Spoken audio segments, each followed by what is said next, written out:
Hello, welcome to Driven It Buyer's Guide. Doing a buyer's guide on one of these. I know, just what the internet needs, another buyer's guide. The reason why I'm doing this is I'll tell you after this.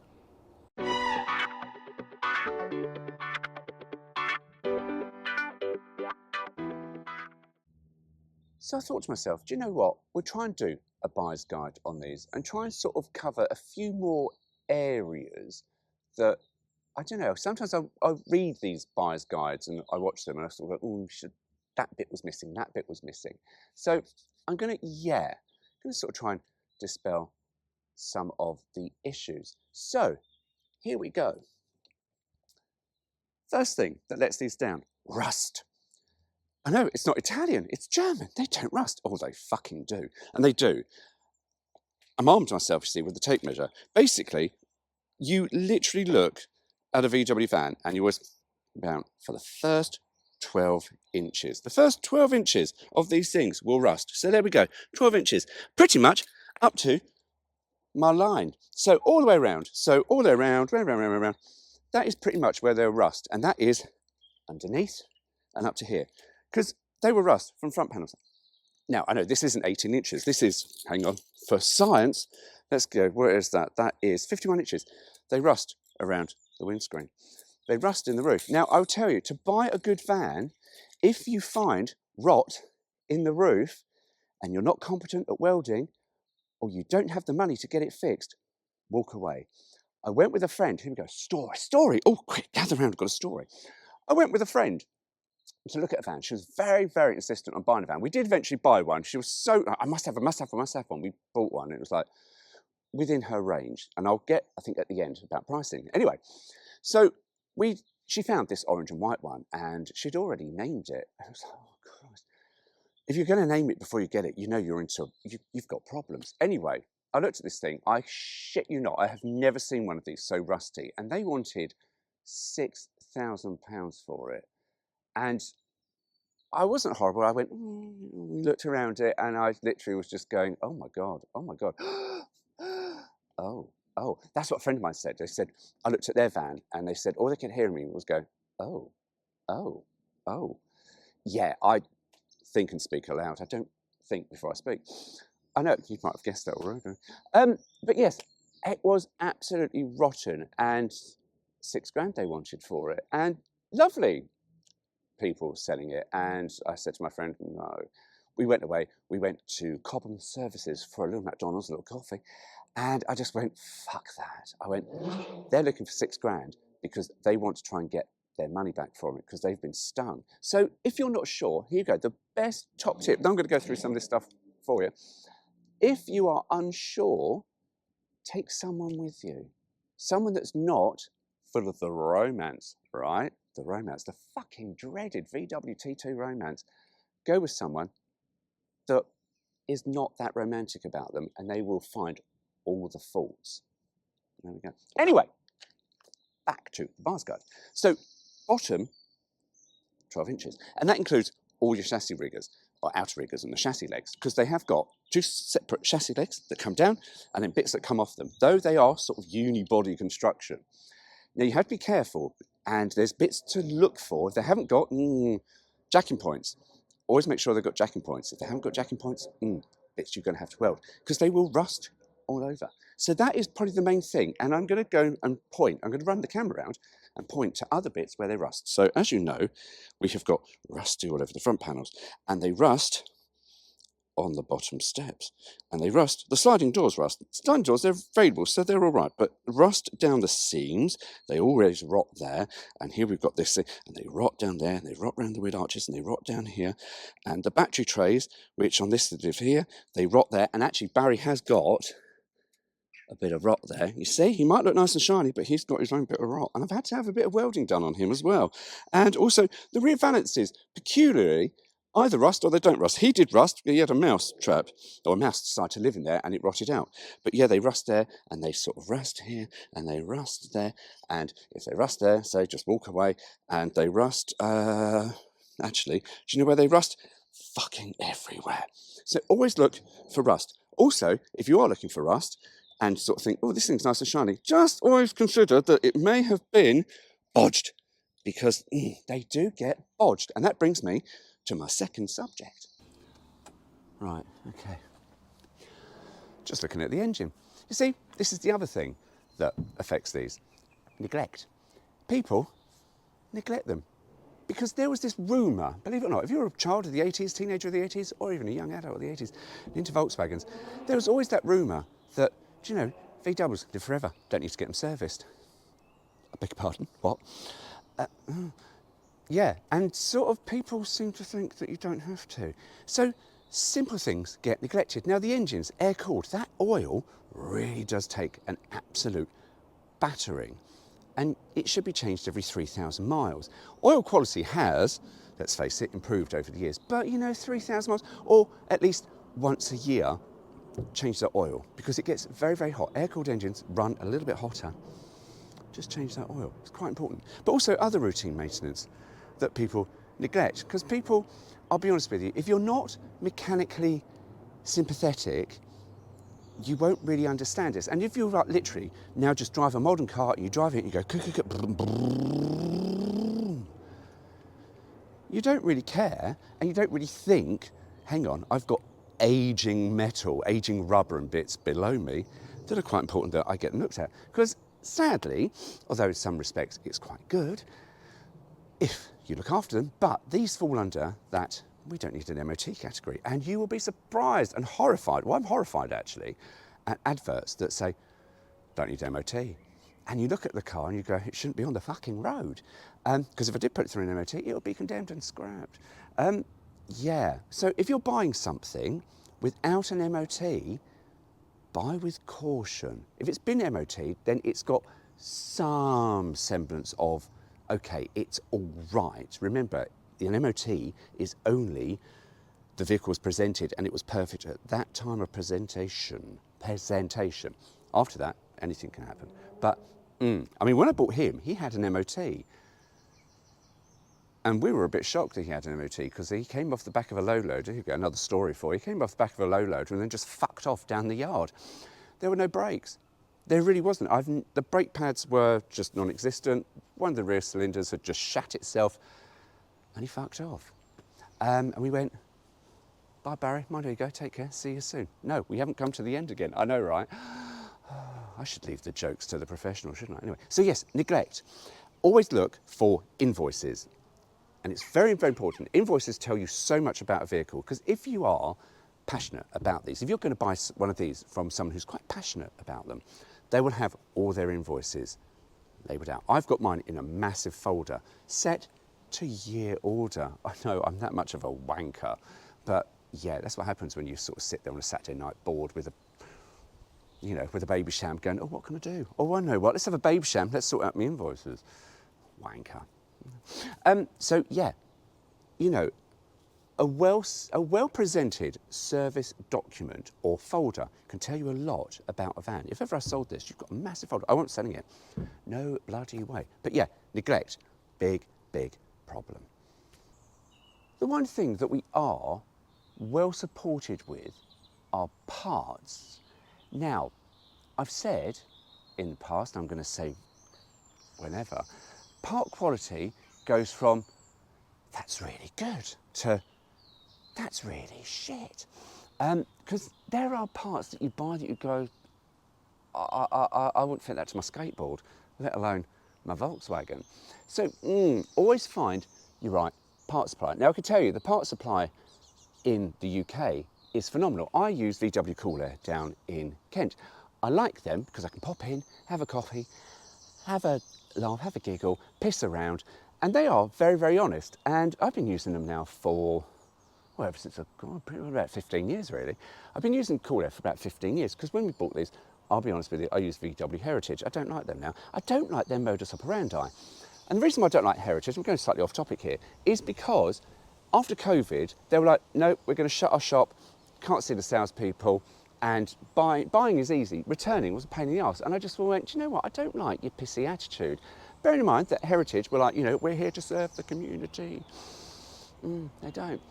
Just Campers, they got a bad rap when we all started buying these in, 2008. And Just Campers yeah, everyone bought things from Just Campers. There was, the talk in the street was you bought something from Just Campers, it wouldn't fit. Because it was on the forums, on the Late Bay forum that I was a member of.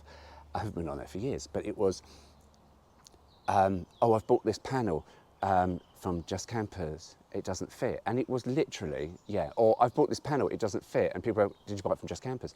Yes, I did. They have got better, I tell you now, Just Campers are pretty good. They are excellent, and they're parts delivery. Bloody hell, I ordered the drag link for him, and I tell you now, I ordered it at about 1 o'clock on a Wednesday. Thursday, 11 o'clock in the morning, ding dong, there was the postman with my part. And I was like, fucking hell, that's very, very good. But yeah, there are many, many parts suppliers out there. You will eventually find your favourite. As I say, I like Cool Air because they are very, very honest. When I've bought something, they're like, yeah, that's all right, or that's very good, or don't buy that one, buy that one. They are very, very good. You want a parts people that you can go to, you can speak to, and are honest. And say, because there are so many bits available for these that you think, oh, it's all the same. Not always the same. And as I say, quality really does vary. Now, quality, I'm going to talk about one particular panel, and I'm going to move the camera and I'm going to show you.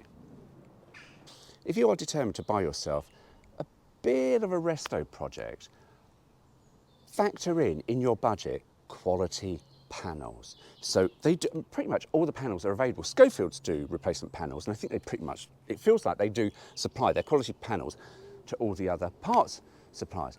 Always buy the best quality panels you can buy because they just fit better. And it is that fitment, and you can tell when a van hasn't had a quality panel fitted. And one panel in particular, this front wheel arch and step. Because there is a company called Glockenholm, and I tell you now, when we ran our garage and we had a body shop on site, and he would get these in, and customers would go, oh, I need this wheel arch fitted, and I've bought this one, and you go, great, and you'd see the Glockenholm sticker, and you'd sit there going, oh, Christ, no. Because they were dreadful. They were dreadful. They are really badly built. Now, they are about £200. Whereas a quality panel with thicker steel, and you can feel the difference. For the £400 panel, you can feel the difference because it is literally twice the weight. So you are paying twice the price for twice the weight. But you look at the cheaper pressings and how they are welded together, you go, you know, unless you are literally soaking that thing with wax or something inside the box section and painting and seaming and doing everything to it, it will come back to bite you on the arse because the rust will just come back. We have seen vans that are up to show standard that have got these wheel arches on, and I tell you now, within a year or two, you go, that weren't like that, that's rusty, it's rusty. Now, these don't get used through winter, so you go, wow. So, you know, the summer chrome, that's the other thing we've got on these, summer chrome, I'm just starting to go off topic again, I know, right? Summer chrome, never buy summer chrome. Honestly, you will regret your life choices within immediate effect. Because literally, a sunny day like this, they'll start rusting. So yeah, these cheap panels and a sunny day like this will start rusting. And they never fit properly. And I say, Gary in our paint shop would go, oh, they would never fit properly. Now, one thing you need to look for in a front wheel arch fitment is the gap here, because it always looks like they've been badly fitted. They haven't. There should be a big gap here. Usually when vans have been restored, people seem to forget that there is a big gap here, and they weld this really, really close. So you can always tell, you go, let's add a new wheel arch. And it's, so best panels you can afford, buy if you're buying a project. There is something lovely about a VW engine, it's the smell, because there's that smell of oil and petrol fumes, and you go, oh, de Volkswagen. I remember going to a camping with friends, and we're just standing by the back of a van, and just like, kind of sniff through the air vents. Oh, it's lovely. Just, oh, dab that beyond my ears. Anyway, gone off topic. I'm going to go off topic again, because there was something else I was thinking about on this, and I'm not going off topic. Anyway, so, engines for these. You've got the Type 1 1600 from the Beetle, readily available, and lots of hop-up parts and shiny bits and all that stuff. Remember, chrome won't get you home, but fuck me, it looks good when you're stuck on the hard shoulder going, look how shiny that looks. But yeah, chrome won't get you home. But anyway, so the 1600 from the Beetle, readily available. If it goes bang, it's not that difficult to buy a replacement engine, shove it in, job done. And it is quite easy. The only thing is, when you set the engine out, you've got to jack these up.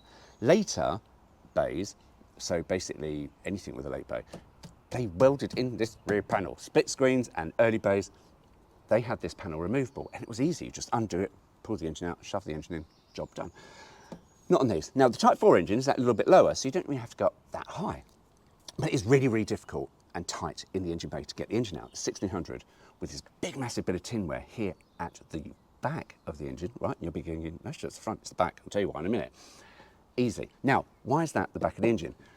Because back there is the front of the car. So they always class that as the front of the engine. This is the back of the engine. I know, it took me ages to get that in my head. Anyway, so the 1600 engine is from Beetle, readily available. And yeah, if it goes bang, there you go. Type 4 engines, 17, 18 and 2 litre, not quite so. They are available and bits are expensive. Replacement engines are expensive. Factor in about double the price of a 1600.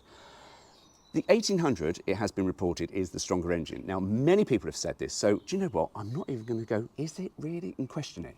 Because many people have said it, and you sort of go, yeah, there must be some factor in it. The bigger you make the engine, the weaker it slightly gets. Volkswagen, just going off topic again, was talking about making these as a 2.2, I think in the Type 253, and eventually they went, no, we'll just keep it as a 2 litre, and then they went water-cooled. But because the bigger you get, the weaker it gets, and you need more cooling. So now, cooling, really, really important. You see, that maintenance thing, where people don't change the oil, which you should do at least once a year.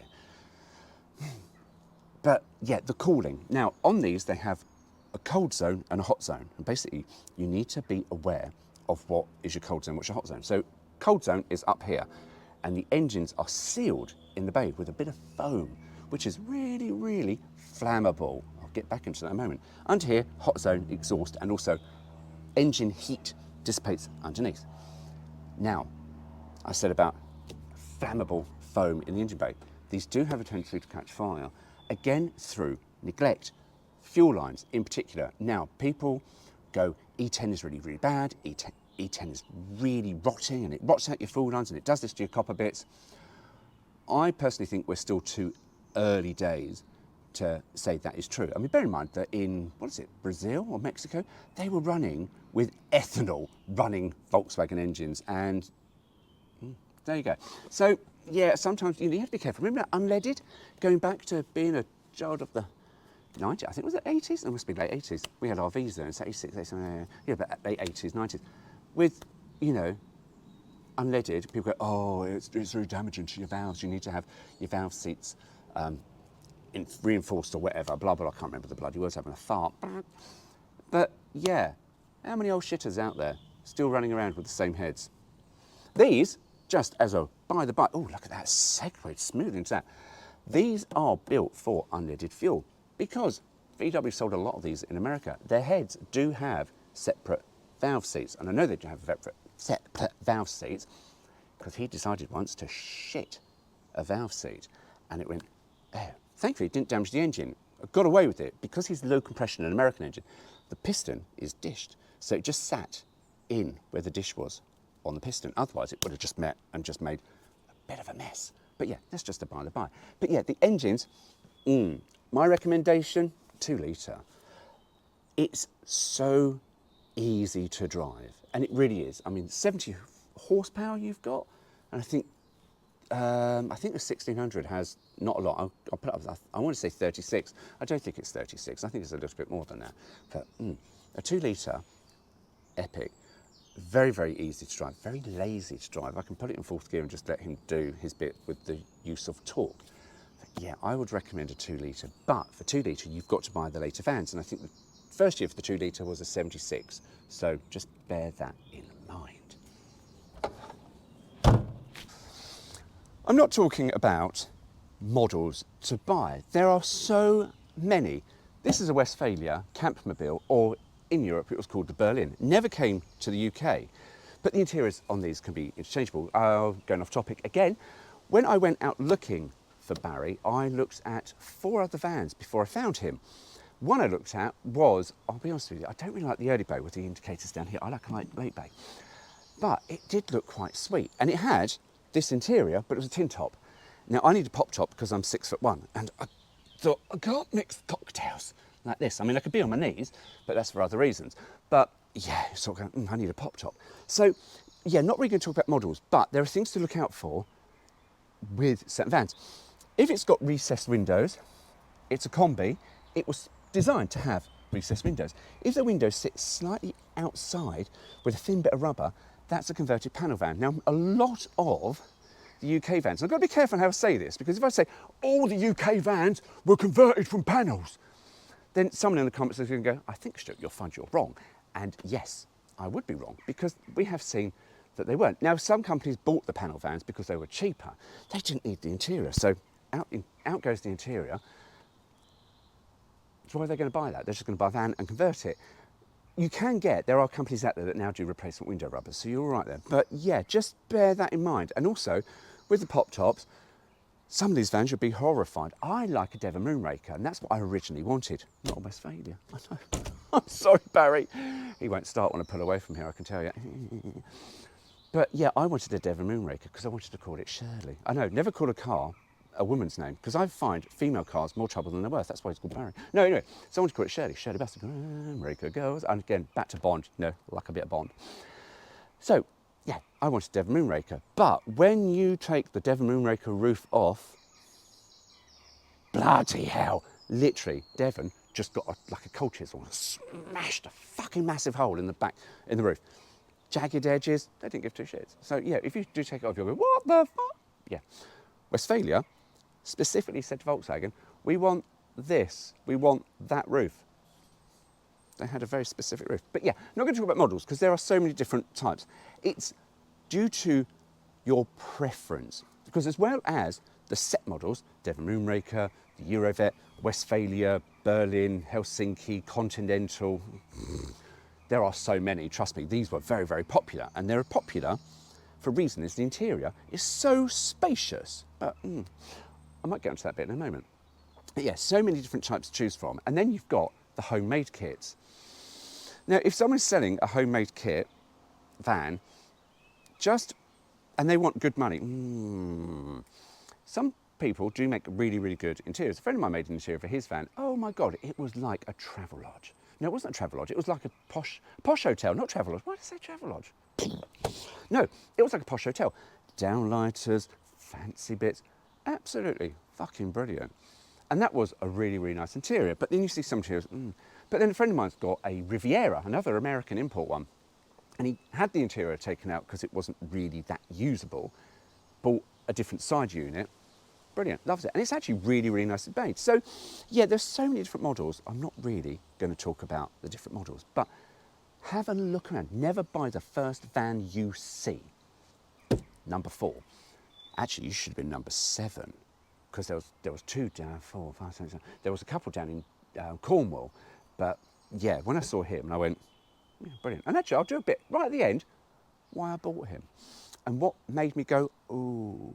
But yeah, anyway, so there's so many different models. I'm not going to talk about them here because, yeah, there's books. I think Malcolm Bobbitt did a book.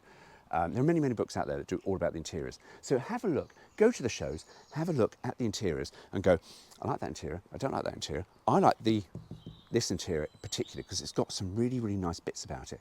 But yeah. Right. You found the van of your dreams. You bought your wallet. Fucking no moths. No. And you got your wallet out. You're going to pay the money. What are you expecting to pay for a VW T2? Now, I have to be careful. Here we are in 2025, and prices fluctuate all over the place. Up and down, up and down. I can tell you, in 2008, when I bought Barry, I paid £6,000. He is now worth a little bit more than £6,000. And back then, that was what he was pretty much worth. And that was pretty much what I had to spend. They've all gone up. We are talking many, many years later. Up they go. But what are you looking for? Well, if you buy a bargain basement, and I am talking a real bargain basement, you know, you could be looking for about £3,000. Now, if you are looking at £3,000 and that is your budget, I can tell you now, just walk away. Do not bother, because you will be welding in panels, welding in panels, welding in panels, and then suddenly, a few years later, crocking on panels, repairing those panels, replacing those panels, welding in those panels, fitting those panels, rust treating those panels. Can you see where I'm going for with this?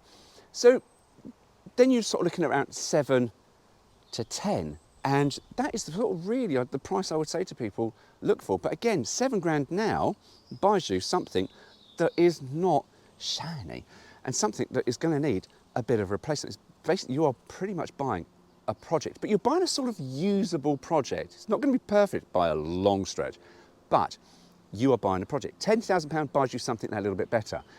However, if you start looking higher, and I always say, and people say it, and people in classic car magazines, and I remember reading all these magazines years ago, and they would say, buy the best you can afford. And you go, well, yeah, that's fucking obvious. It really is obvious. Listen to these people when they tell you, buy the best that you can afford. It just makes it cheaper in the long run. And yes, but if you're looking at a van at 20 and beyond, then you're expecting something perfect. He is, I got you valued, I think he's been valued at about £24,000, despite the rust of the van. But he is valued at about £24,000. Yeah, would I sell him for that? No, I'm not selling him. But yeah, that is sort of what you're looking at. So if someone came to me and said, I have £50,000, would you sell him? I could do a lot with £50,000. That's a lot of cocaine. That's a lot of strippers. No, I wouldn't. No, I wouldn't. I wouldn't. I wouldn't be without him. Very, very lovely things to have. And they are nice things to have. But buy wisely. And as I've said previously, if you're unsure, take someone with you. Do not get caught up in the romance, because that will bite you on the arse. Like anything. Basically, you'll buy something with romance in your mind. You go, oh, look at this. It will end in divorce. So why did I buy Barry? Why, out of the 4 vans that I looked at and the 7 that I had planned in total to see, why did I buy him? Well, I'll put up a picture of what he was like when I bought him. He was very, very plain. He wasn't shiny. He didn't have glossy bits. He was very, very standard, chrome yellow. But he had, I'll tell you the thing that really sold it for me. I know, here I am telling you, buy the best you can buy, etc., etc. He had standard wheels, but they were white wheels. And he looked, I'll be honest with you, fucking amazing with white wheels. No stripes, just plain yellow white wheels. Lovely. Did he start? He would start. He wouldn't run very well. He had fuel injection, you see, and that all went a bit wrong. We tried everything we could to get that working, but no, it didn't. But what really, really swayed it for me, apart from the white wheels, was the rust, or the lack of.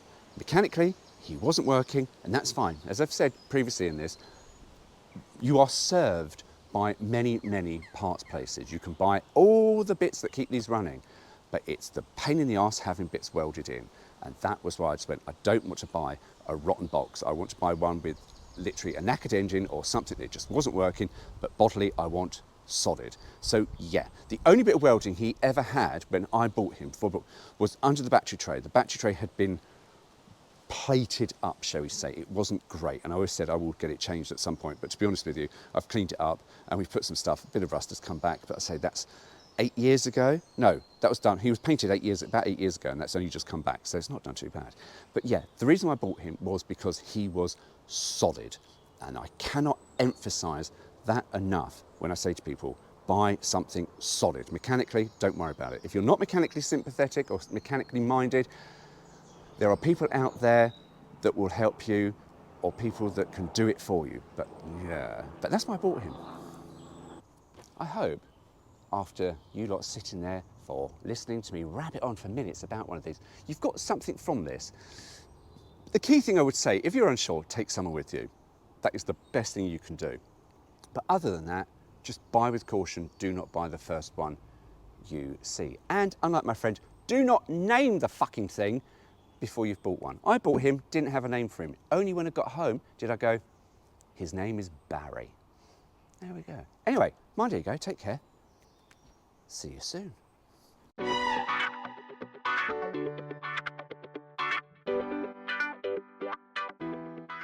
Welcome back. No, not welcome back. That's wanky, isn't it? Thank you. I know, it is. You're quite right.